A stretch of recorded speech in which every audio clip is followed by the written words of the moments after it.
Mahigit 3 milyong pisong halaga ng dried at fully grown marijuana plants sinira at tinupok ng mga operatiba sa Mountain Province bilang bahagi ng patuloy na marijuana eradication ng pulisya sa rehiyon ng Cordillera.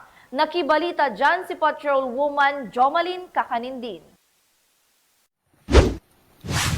Bilang pagpapaigting ng Mountain Province PNP sa kampanya kontra iligal na droga, tinatayang nasa 3,060,000 pesos halaga ng dried marijuana leaves at fully grown marijuana plants ang nadiskubre ng mga operatiba sa Sadanga Mountain Province nito lamang ika-9 na araw ng Pebrero taong kasalukuyan.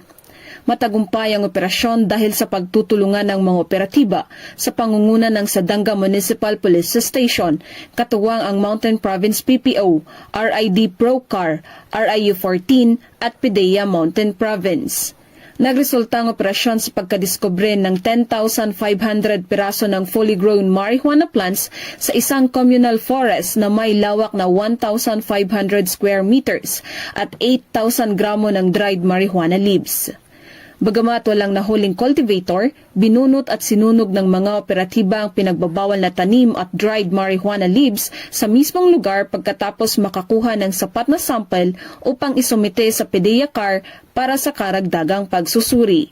Ang matagumpay na operasyon ay patunay lamang na kaisang pambansang pulisya katuwang ang ibang ahensya ng gobyerno sa pagpapaigting ng kampanya kontra iligal na droga bilang pagsuporta sa adhikain ng kasalukuyang administrasyon tungo sa isang bagong Pilipinas. Mula dito sa rehiyon ng Cordillera, ako ang iyong PNN correspondent, Patrolwoman Jomalyn Kakanindin, alagad ng batas, tagataguyod ng Balitang Pulis.